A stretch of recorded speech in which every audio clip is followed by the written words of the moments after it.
A long time ago, before the invention of common sense and measuring units, people all over the world struggled with the question how to measure genitalia properly. It was when the brightest minds of the Etruscan came together to debate when they came up with the bright idea to settle their differences. A game which was described in ancient scripts as mihi frater una es versus, which roughly translates into 1 versus 1 me bro. Hey Internet, Kura here from QQMore.net. In this video I'd like to talk about 1 versus 1 or dueling in general, which is a popular format among PvP players. So, dueling other players is great for many reasons. It's fantastic to try out new builds against already established meta variants. You can easily learn to compete against other classes and get to know them better, even if you haven't played them yourself. And, most importantly, fundamentally improve your own gameplay. Alright, let's move on to the educational aspect. I dug out my old Shatter Mesmer, and since it's not a class I play very often, you will see an actual learning curve. In other words, sorry for what you're about to see. Here you can see me competing against a support ranger. You can easily notice that he has no trouble avoiding my burst because he knows my intent very well. It doesn't take too long until he downs me. The first thing I always do when approaching the idea of improving, way before analyzing the actual gameplay, is plain simply trying to find out what the class can do exceptionally well. Defining weakness and strength, so to say. I soon noticed that the main damage I receive comes from the pet. Here you can see another duel where I keep this in mind and try to dodge the damage. I soon after realized that I would have to use 2 dodge rolls, which is quite costly to avoid it completely, and later move on to using a cooldown for this instead. However, we can easily turn this around for my own strengths and weaknesses. I have a way harder time healing up, and my damage is not laid out to pressure my target over longer periods of time. What remains is my ability to burst, which is easily enough to remove other offensive skilled classes from the game. My additional CC pool also helps me by suppressing their heals. Let's sum this up quickly. I will keep the classes and builds out of the resume to make it easier to apply for other matchups. We saw that we can easily identify how to reduce the damage we receive significantly by prioritizing skills that are the most harmful to us. Was it a large CC combo? A burst put together with many combos, or rather damage over time? Or is it maybe even the pet? Furthermore, we better understood how we land and optimize our damage best. Is it worth auto-attacking? Shall I try to rather focus on my burst combos? Should I retreat or just build up pressure through these combos, or continue with auto-attacks after that? After that, we could even spot weaknesses on both parties. What can the other class do better than I do? What am I superior at, and how do I use it against them? This is where duels are really handy. You can try all that out through trial and error and find out the best working techniques without the pressure of a regular match.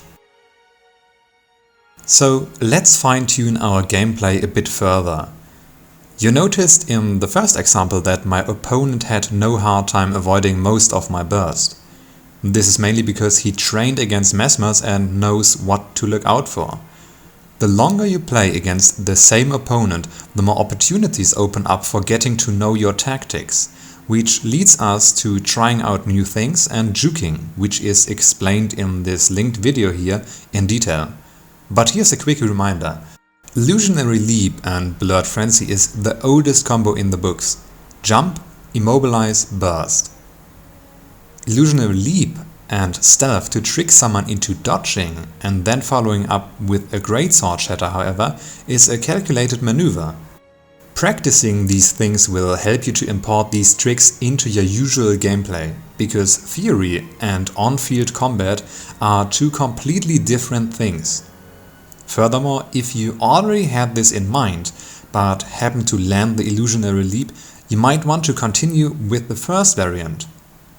What I'm trying to say is, experience helps you to make such decisions fluently, without wasting these precious seconds on thinking. That's where learning through duels excels.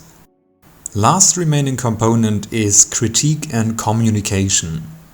Grab buddy, duel him and ask him honestly what he looks out for when he tries to gain the upper hand, or what annoys him the most or messes with his tactics. The most valuable lessons I learned on certain classes came from people who happened to spectate my gameplay and provided me with feedback. And let me tell you, the difference was like night and day after that. Before closing this guide, I'd like to take a moment to outline dueling etiquette and to add on my own opinion on what dueling or this guide is not good for. Dueling isn't suited to determine skill. Sure, you can see who can master his or her class. However, becoming a decent PvP player is related to a wide horizon of subjects. Being a decent tactician, coordination and teamwork, rotation and using every environment to your advantage play a major role. If you dominate an arena, that's exceptional and perfectly fine. But if you only rely on that knowledge, you won't be of much help to your team. I mean, think of the early Mesmers.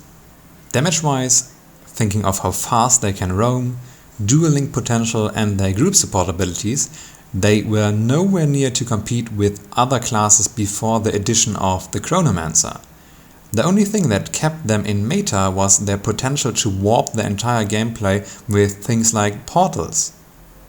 Long story short, GW2's balance isn't centered around 1 versus 1. Last thing is etiquette.